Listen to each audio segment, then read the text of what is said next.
Before this video begins, I would like to give a quick thank you to my Asban Team level patrons Fallon Cortez and Nathan Gibson. Thank you so much for supporting the channel. When it comes to Doctor Who Series 9, you have the high point of the little known hidden gem Heaven Sent, the most popular and beloved story of the series. And then you have the low point of Sleep No More, the most derided and hated story of the series. However, in between these two extremes, there's the really fantastic episode Face the Raven, which perfectly sets the stage for Heaven Sent, plunging the Doctor and Clara into a climactic adventure in the secret depths of London, where one of them has to face the Raven. But what makes this episode so good? And how does it handle the departure of one of modern Doctor Who's most controversial companions? Well, as always, that's what I'm here to find out. So get ready for a trip down to Trap Street, because it's time to take a deep dive into Face the Raven. Bring the new human. No, don't bring the new human, I'll just get distracted. Face the Raven opens on the tail end of another off-screen adventure. I like how often they do this, specifically in 12 and Clara's era, often giving you these glimpses of their wider misadventures to remind you they have so many that we don't even see, full of all the same dangerous aliens and existent actions as the episodes we do see. It's a great narrative tool for the show in general, providing a peek into the wider universe, whilst also helping you to understand just why these characters are so close, because they have so many of these thrilling adventures together and feel unstoppable. In this instance, the Doctor and Clara have managed to get themselves banned from the second most beautiful garden in all of time and space, and I think the music helps to illustrate the joyful airiness of the pairing and their wild adventures. It's quite a bouncy track, and I think that reflects how the Doctor and Clara take things less seriously now. However, this music is quickly cut short and transitions into an ominous tone as the TARDIS phone rings. It's such a great audio cue, really giving you the sense that this shouldn't be happening, whilst also foreshadowing the somber events to come. I also love the quick silent exchange between 12 and Clara as he makes her answer the phone. It's such a small touch, but it's one of those things that benefits from the chemistry of Capaldi and Coleman, showing how believable they are as their characters because they have these little moments that feel so natural rather than being forced or heavily scripted. However, it turns out that it's just Rixie on the phone, who had, of course, appeared in Series 8's Flatline. I like the idea to bring back another character from the Capaldi era, giving us the chance to catch up with him and see how he's managed to get his life together after the events of that episode. Indeed, now he has a girlfriend, a baby, a job and a home. He's no longer the rebellious, directionless troublemaker he was in Flatline. In that episode, he had nothing to really hold on to or to live for, but now he's been able to find that, and it's a nice progression for the character, seeing the impact Clara has had on him. Did you make this human? It also leads to a nice point of contention between the Doctor and Clara, because the companion gave the TARDIS number to Rixie without the Doctor's permission. It's another hint towards Clara trying to become like her Time Lord friend by taking things into her own hands, which is obviously a main theme of the episode as a whole. We also see it when the pair are scanning Rixie, Clara questioning him and bouncing ideas off just like the Doctor himself would do. It reminds me a bit of Rose's exchange with Jackie early on in Army of Ghosts, Jackie observing that her daughter is even starting to look like the Doctor with how she acts and how she interacts with the TARDIS. Life with the Doctor changes people, some more than others. You can't step in the TARDIS and go on all these adventures without completely changing and becoming an entirely different person by the end. Clara is no different, so her action this way in this moment is a great indicator towards that entire character shift as she's grown so remarkably comfortable with all of these things. Rixie has a problem. He has a complete memory blank of the previous day and has woken up with a sci-fi tattoo counting down to 0. Hey, at least it's on the back of his neck and not on the side like a certain American nightmare. I feel like this tattoo is such an amazing Doctor Who concept on its own, mysteriously counting down towards a dark fate with no way to stop it. I mean, even the visual alone is excellent, the ink itself shifting, which is obviously impossible, so it's no surprise that the Doctor immediately takes notice when he sees it and realises it's not just a boring tattoo mistake, it's a puzzle for him to solve. Indeed, not only is it a shape-changing tattoo, it's also a death sentence. I love how writer Sarah Dollard revisits Whithouse's cue card idea from Under the Lake, that early episode providing the context to immediately understand the seriousness of the situation. However, where that previous scene was a bit more of a comedic one, poking fun at the 12th Doctor's inability to empathise or interact with humans, this is a lot more serious, reflected in both the music and the two lead actors silently staring at each other with a knowing look, further driving home how severe things are. There's no nice way to say you're about to die. I think it also speaks to 12's character development that he's even sympathetic towards Rixie, you know, someone he kind of hated in Flatline. Series 8 12 would have been a lot more dismissive, but 12 comes across as genuinely remorseful here. It's a powerful moment as Rixie begs the Doctor to save him, and the Time Lord stands there for a moment pondering his options. It's not him deciding whether he'll do it or whether he can do it, it's him realising he should at least try, because it's the right thing to do. It also touches upon that earlier realisation of why he chose this face. I'm the Doctor, and I save people. You're gonna save me. You're a doctor, that's what you do. The music swells up all triumphantly as 12 decides to, well, be a doctor. Like I said, this shows a lot of growth from 12. He's found a purpose and a sense of identity after spending so long wondering if he's a good man or not. In their attempts to track down who gave Rixie this deadly tattoo, the Doctor introduces the idea of secret streets, where aliens secretly live without anyone on Earth knowing. It was writer Sarah Dollard's idea to have the trap streets, but showrunner Stephen Moffat was the one to suggest the residents be alien refugees, and I think these two ideas combine perfectly to create one of Doctor Who's most interesting settings. The episode doesn't take place on some far-off world, it doesn't even take place in the past or the future. It happens in the middle of present-day London, basically the most mundane place for Doctor Who. But it suddenly becomes so much more interesting and mysterious once we realise there are these hidden streets full of aliens living in hiding. Some of your greatest enemies are within a few feet of you. As far as you're concerned, this is the most dangerous street in London. I like how it takes advantage of the mundanity of concrete jungles like London. The trap street nestled within the most unremarkable back alleyway, able to hide in plain sight because nobody really pays attention to places like that. They may as well not exist. I enjoy the montage of the protagonists walking through London searching, especially when Clara is hanging out of the TARDIS in a similar way to 11 in Day of the Doctor, which is a small touch that continues to draw unconscious parallels to the Doctor himself and sow those seeds for the end of the episode by further showing how similar these two characters have become. The trap street is a really good way to bring life to the most visited setting of New Who, almost embracing how common it is in a meta way and giving it this new purpose, actually lending some mystery to London as a place. There's a perception filter hiding an entire street from millions of people in the city, an entire hidden world, and you can't deny that's such a cool idea, like something out of one of the young adult novels I grew up reading. This completely different side of London no regular person is ever able to see. Even the visual of the street appearing is brilliant. What seems like an innocuous wall becomes an entire alleyway to drive home the idea of nobody actually being able to see what's there.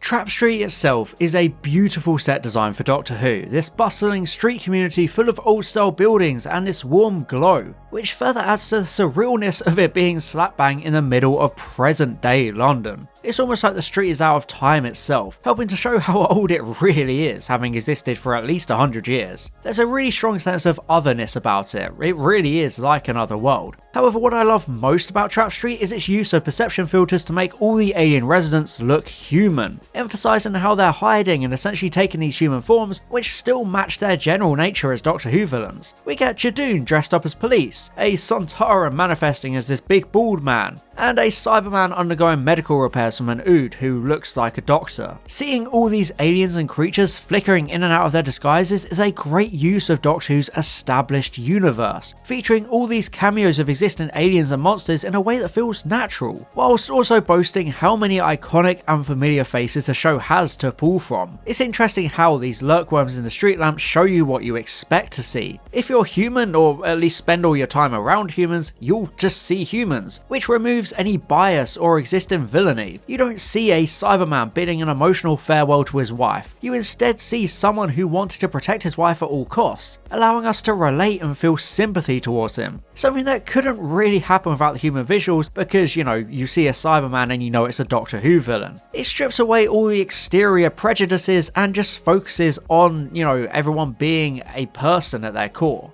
I really appreciate the episode exploring this refugee trap street, all these aliens living together in harmony because they're all outcasts in one way or another and have to respect a truce to be peaceful and cooperative. Another familiar resident of Trap Street is a shielder who has become the mayor and like in my Woman Who Lived review, I'll just refer to her as Ashilda for convenience, because the whole me thing is a bit of a nightmare to say every time and it gets very confusing. I really like how the show maintains that idea of Ashilda and the Doctor being these frenemies, constantly keeping surveillance on one another throughout time. Ashilda vowed to protect Earth from the Doctor and to look out for the people he leaves behind, whilst the Doctor wants to keep an eye on Ashilda to make sure she doesn't use her immortality to do bad things like she did back in her last appearance, where, you know, she almost doomed the entire planet so she could get to space. Hell, the Doctor even apparently has a whole room in the TARDIS dedicated to collecting every mention or image of Ashilda throughout history, almost like charting her linear timeline until he lost track of her in the 1800s, presumably when she got involved with Trap Street. There's a brilliant uneasy tension between the two characters, almost like a standoff of sorts as they talk, because there's so little trust there. They will always see each other as a threat despite their vague friendship. Also, from a makeup and costuming standpoint, I really like what the episode does with Ashilda. In her first appearance, she looked very young because, you know, she was just a teenager, and in her second, she still looked like a teenager, but this time trying to look older and more mature, but failing. However, this time she actually seems older and her look is reflective of her true age, because, you know, she's like 1,000 years old by this point. She looks a little bit older than she did before. It's a great way to visually communicate to the viewer how this character is changing throughout her infinite lifespan, even if she is still physically constrained to the same age she was when she died. It turns out that Rixie's tattoo is a death sentence bestowed upon him by Ashilda, because he apparently murdered a woman in the Trap Street's first act of violence in over 100 years. It creates this fascinating murder mystery of high stakes, because any ideas of Rixie actually being guilty are immediately shot down, and it's now up to the characters to work out what actually happened before he's killed for this crime he didn't commit. And, you know, we can't even remember. It's exactly what you expect from Doctor Who, because most episodes fall into a few specific categories, one of which is a murder mystery. However, this episode still subverts things because it's less about trying to solve who did it, more so proving Rixie didn't do it. After all, he's a sympathetic character, and because we know him from Flatline, we don't believe he could have ever done anything like this. He's not capable of murder. It's cool how he gradually recalls more and more of the situation, his retconned memory being jogged by random things, and painting more of the picture for us as the viewer, filling in those gaps and explaining the truth of what happened. It's a good way to drip feed this backstory to both the characters and us as the viewers without it ever feeling like exposition. The reason Rixie's supposed role in the murder is so significant is because his tattoo is a quantum shade controlled by Ashilda, which is the titular raven one must face when sentenced to death on Trap Street. And yeah, you pretty much get the death penalty for anything there because they're so strict about keeping their peace.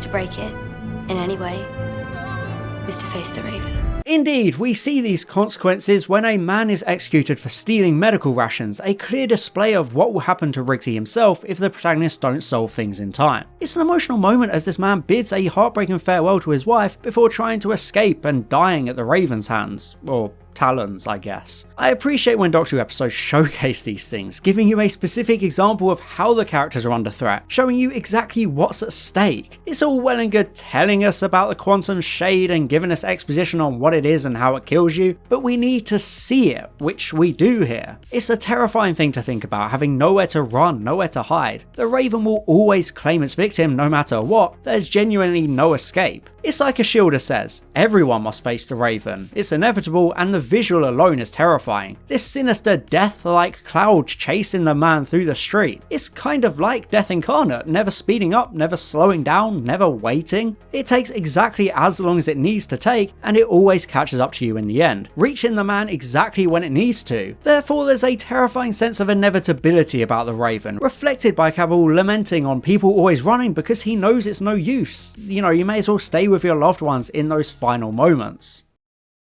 After we see the Raven claiming its victim, we learn that there are only two ways to actually survive. The first being to have the chronolock removed by the owner, and the second being transferring it to someone else with their consent. When Rump explains this to Clara, you can instantly see it in her face that she's formulating a plan, even though he mentions you can't cheat it. But Clara ignores that part, she only hears what she wants to hear, and to be fair, her general reasoning is sound. Unlike Rixie, Clara is under the personal guarantee of Ashilda. Ashilda has assured her safety, declaring that no harm can come to her, so Clara assumes she can use this to get the chronolock onto herself, use the guarantee as leverage to get Ashilda to lift it, and then they can all go about their lives without any further bloodshed. This is Doctor 101, we're buying time. This line essentially says all you need to know about Clara's plan. She has spent so much time with the Doctor and grown so comfortable, she genuinely believes she can think like him and take the same risks he does. She has this entire plan worked out in her head and it seems perfect, but she doesn't even know the full picture yet. It's meant to be some huge gotcha moment to catch Ashilda out, but she's completely overlooking Rump's ominous words of not being able to cheat the chronologue. That's where Clara fails to be the Doctor, because the Doctor is the kind of person to check and triple check all of these things, formulating plans on the fly and backup plans for every situation within seconds. As brilliant as Clara is, she doesn't have that ability because she's only human, and she's almost blinded with the ambition of impressing the Doctor. I feel like if the Doctor was to formulate this plan, he'd only wait until the last possible minute to transfer the chronologue, because of the implications and the fact he can't undo it once he does it. And because Clara is so overconfident in herself, she doesn't even wait until she understands everything about the quantum shade before taking on this risk. Something like this should be a last resort, not the first choice, and that's why Clara fails and pays the price, because she's too focused on the show-offiness of being the Doctor, rather than taking all the risks into account.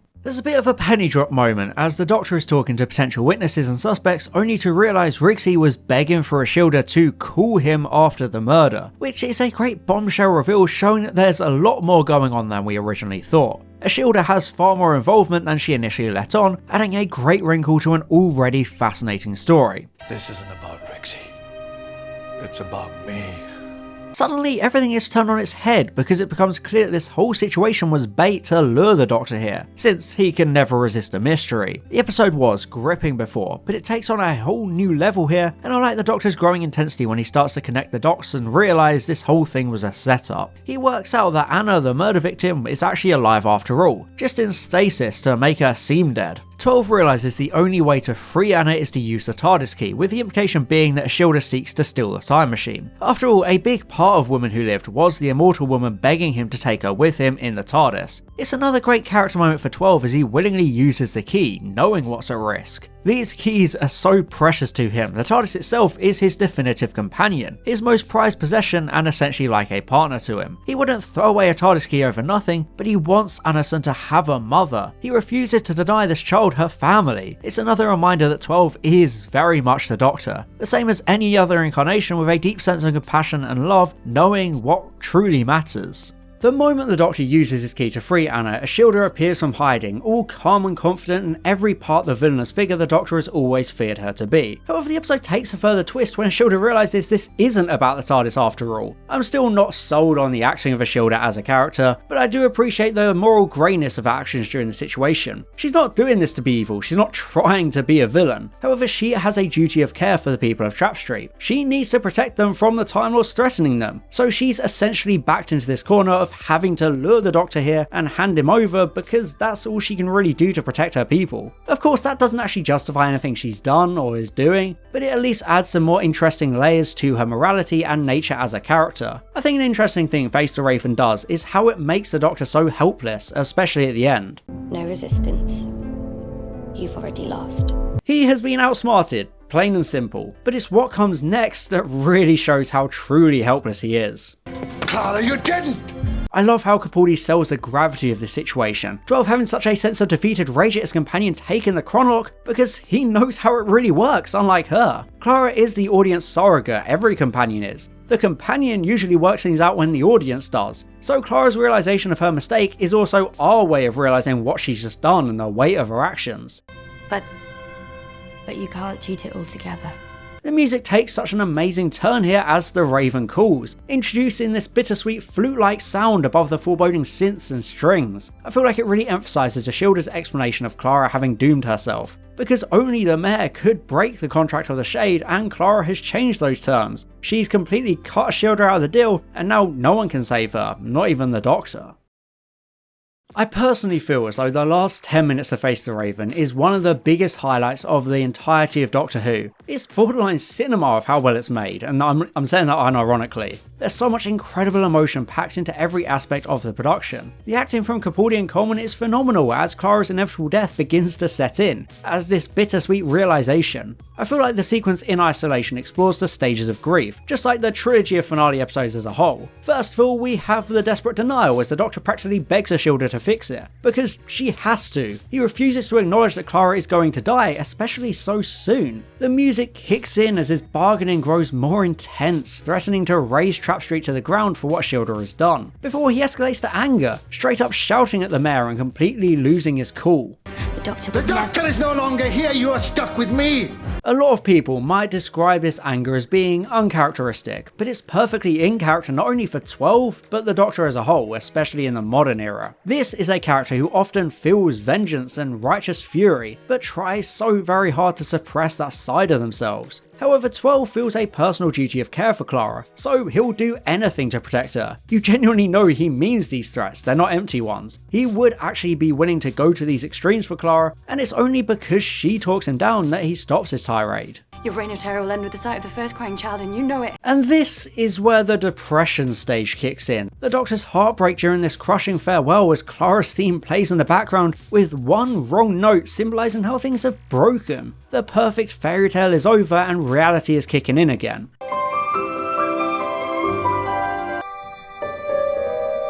This is again where the two actors' own personal chemistry shines. The whole scene is just about them, everyone else fading into the background, and if this was a play, the Doctor and Clara would be the only ones illuminated, because this is their story, their moment. We keep hearing that cawing in the distance, that constant reminder of how short their time now is. Well, if Danny Pink can do it, so can I. Do what? Die right?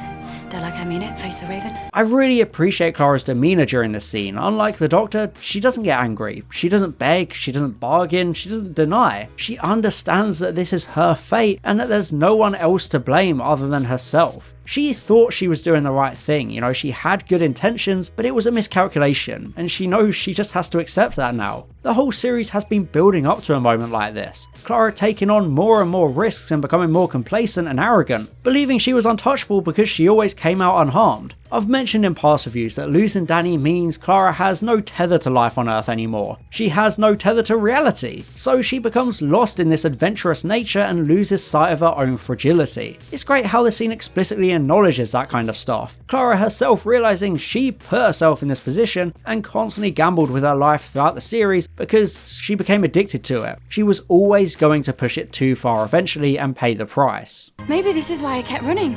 Maybe this is why I kept taking all those stupid risks, kept pushing it. I really love how both characters attempt to take responsibility here, the Doctor blaming himself for letting Clara get reckless. After all, he believes he has a duty of care for Clara. Ever since Victorian Clara died, the Doctor has been ultra protective of modern day Clara because he has such a strong connection to her. As far back as the Bells of St. John, 11 was camping outside her house to guard her, and in Under the Lake he tried to remind her of his personal duty of care. So he feels as though he's failed her. He's the one with the time machine. He's the one that attracts danger and death because of his nature as the man who stops the monsters. So he feels like it's directly his fault for enabling Clara and putting her in these positions to begin with. I should have taken care of you. I never asked you to. You shouldn't have to ask. I think this scene is also notable for how it outright states Clara's wish all along was to be like the Doctor. Something we've seen even as far back as episodes like Rings of Akaton and Nightmare in Silver, with the companion desperate to be the Doctor in every way possible and, you know, have that authority. You're reckless all the bloody time. Why can't I be like you? Like the Doctor says, he's simply less breakable than her. He can die, but he'll regenerate, so all the risks and the dangers are a lot easier for him. He can afford to be reckless. But Clara, on the other hand, is only human. She can't regenerate, she can't survive falls from great distances or alien lasers. She's human, she's fragile, she can die, and somewhere along the way she forgot that major difference between them because she became so desensitized to everything. Regardless of how you feel about Clara as a character, it's hard to deny the sheer acting ability of Jenna Coleman, and that's something that comes to the forefront as the doomed companion gives a really heartfelt speech to the Doctor, pleading with him to stay calm and not seek revenge for her. Promise me. Be a doctor. As she mentions, she knows what the Doctor is capable of. She's seen the War Doctor standing in the ruins of Gallifrey with his hand on the button to wipe out Daleks and Time Lords alike. She's watched the 11th Doctor hold an Ice Warrior to mutually assured destruction, and she's seen the 12th Doctor's fury and anger time and time again. She knows the darkness within the character, and she doesn't want her death to bring that back out of him. Clara can't bear the idea of the Doctor being a warrior again, especially not in her memory, so it's a very touching moment for the pair. Particularly this absolutely soul-crushing, heartbreaking line by Capaldi. What's the point of being a doctor if I can't cure you? Heal yourself. These are two characters with such a deep relationship that transcends traditional love. They're platonic soulmates, and you really understand the resigned lamenting of him having all these abilities, all this power as a Time Lord, but not being able to save the one person that matters to him the most in the world. It's truly heartbreaking on every level, showing the Doctor in such a vulnerable light that we rarely ever get to see, especially when Clara orders him to not let anyone suffer, only for him to say this. What about me? This is another raw moment of emotion, and Capaldi's face is worth 1,000 words. That distant look of helplessness and hopelessness, eyes red with tears as he knows he'll be left with all his guilt and sorrow when she's gone. And, you know, he kind of allows himself to be selfish in a moment, because it's all well and good no one else suffering, but he knows he'll be the one always suffering after her. It reminds me of the end of The Girl Who Died, where the Doctor explained how sick he was of losing people, how he runs and runs in case the lifetime of pain ever catches up to him. He's lost so many people by this point, not just side characters, but also his family, his race, and his companions. Katarina, Adric, Amy, Rory, hell even Rose and Donna to an extent, along with plenty of expanded media companions too. And now Clara joins that list of losses. All these deaths, and the Doctor keeps on living, almost like a sick joke of sorts. Modern Doctors absolutely hate saying goodbye, and this is an interesting way of giving Clara a lengthy farewell because she hasn't died yet. Her death is just set in stone. The previous companion deaths were a lot more sudden, and the Doctor didn't get much of a chance to say goodbye. But here, he's forced to confront that finality, which he struggles to do. He isn't ready for it all to be over yet, especially not on these terms, where he feels so helpless and alone. And it's here that we finally get that sense of acceptance. A hug allowing both characters to hide their faces and their tears. There's no more time for words, they just have to accept it's over and be as brave as they can be. Everything you're about to say, I already know. The music continues to be incredible here, really highlighting the powerful, intense emotion of the scene. It's hard not to be truly and utterly immersed and outright forget that these are actors on a set. It feels so real because it's written and acted so perfectly. In the end, everybody does this alone. Usually a big companion departure like this would take place in a modern series finale, emphasising the finality of the story by saying farewell to a beloved character and closing another chapter of the show. However, Moffat knew that audiences had come to expect that by this point, especially with Jenna Coleman's intent to leave having widely been reported on even during Series 8. Having Clara's death be so unexpected in episode 10 really makes it more powerful because you keep assuming something will come up to save her, or the Doctor will figure out a way to save the day, because that's what we're used to. But not this time, and that's why it's such an impactful companion departure, because it doesn't feel too telegraphed or obvious on, a behind the scenes level. We always fix it. It genuinely comes as a heartbreaking surprise, and regardless of what happens in the following episode, it hits really hard and is one of the most emotional departures, in my opinion at least. It gives us this incredible long departure scene to pay off one of the greatest Doctor companion pairings of all time, and I really love it. It's full of brilliant character writing and acting. Along with so much emotion, I always find it so hard to not be blubbering like a baby by the time Clara says this. Goodbye, Doctor. Clara's brave death is reminiscent of Danny Pink's own, just like she wanted it to be. His true death was a choice. He embraced it and did the heroic thing. He didn't run, he didn't try to come back using the teleport bracelet. Clara is similar in that she also doesn't run. She makes the brave choice to stand and accept her fate, dying heroically and honourably. It's a really good send-off to the character, fighting every instinct to try and run, and I once again want to highlight the music here. Swelling into this emotional climax. I know a lot of people like to accuse Murray Gold's musical scores of being manipulative and trying to force emotion, but this score works perfectly here because the emotion is already there. This music simply complements and enhances the powerful nature of such a dramatic and heartbreaking character death. It's extra emotional because she dies trying to take a bullet for someone who wouldn't have even been shot. Her death is the consequences of her own actions, which were still brave and heroic in intent, but they were the wrong actions to take, and now she's paying the price for it. This is my fault. This is my choice. I let you get reckless. I think that makes it an even more tragic companion departure than most others, because it shouldn't have ever happened. It was never part of Ashilda's plan. She never expected Clara would do something like this and put herself in that position, because she didn't know Clara. She'd only read about their previous encounter by this point. But as the viewer, we've followed Clara from Series 7B, and we can understand why she did what she did, because we've seen that character journey, we've seen those intentions formulating over those series, so it's just an amazing way to say goodbye to the character.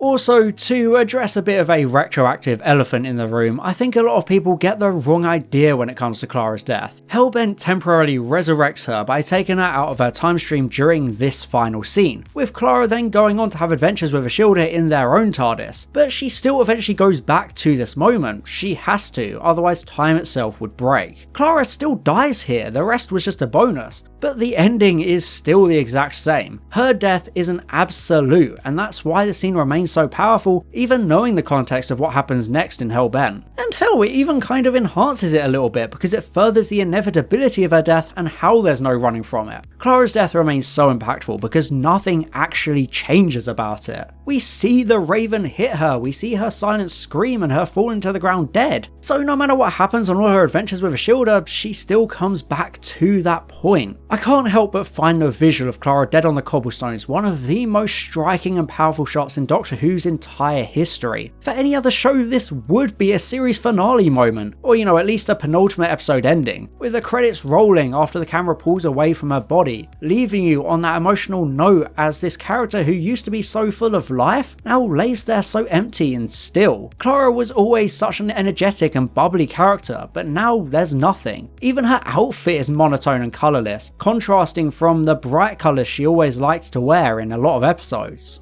But unlike a lot of other shows, the episode doesn't end there. We still have that coda as the Doctor returns to remind Ashilda that he won't forget how she wronged him. I appreciate how they have this ending, further driving home how the Doctor is alone now. Even when Clara's story ends, he still has to continue without her, as painful as it is for both him and the audience. You'll find that it's a very small universe when I'm angry with you.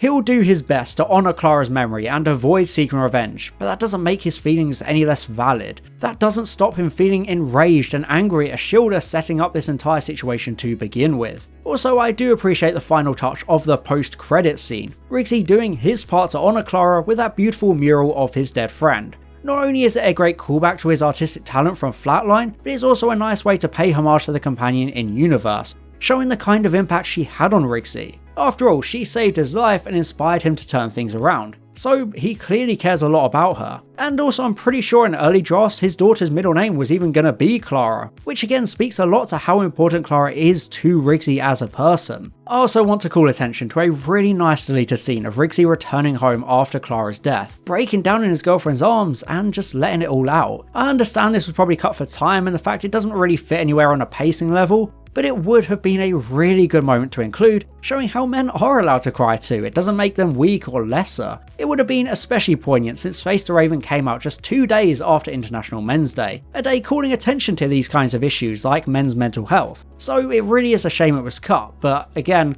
I understand why, because it doesn't really fit anywhere at the ending. If you haven't already guessed, I absolutely adore Face the Raven. It's a phenomenal episode in the already stacked Series 9. To begin with, it's a great murder mystery of a fascinating setting. This secret hidden street in the middle of present day London, full of disguised aliens and monsters from throughout Doctor Who's long history. It's an episode with so much great music from Murray Gold, directing from Justin Molotnikov, and writing from Sarah Dollard. And of course, the highlight of it all is the acting from Peter Capaldi and Jenna Coleman, especially during that heartbreaking final 10 minutes of the episode. It's by far one of the best companion departure stories ever written in Doctor Who, really honing in on Clara's desperation to become like the Doctor and how that costs her everything because she's too human and too flawed. There's a wealth of character exploration and examination weaved throughout this fantastic episode. Dollard does a truly exceptional job with these two characters and how hard it is for the Doctor and, the audience to say goodbye to Clara. I feel like Face the Raven easily gets an S rank on the Series 9 tier list. A lot of people rightfully single out Heaven's Sent as the best episode, but Face the Raven isn't too far behind and,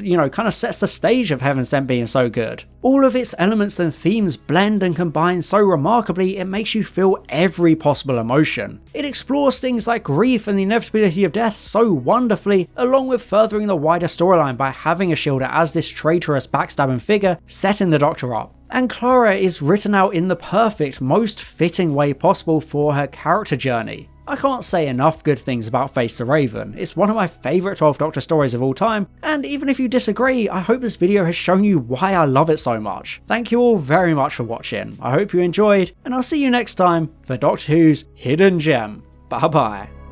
And I'd just like to thank my Asbantium level patrons Fallon Cortez and Nathan Gibson, my Diamond level patron Glenna Clark, my Platinum level patrons Maximilian Foreman and Nick's Games, and all my Gold level patrons Boots, Daniel Shillito, Franzorn aka Line Vortex, Robert Hock, and Tom Azar. Thank you so much for your support.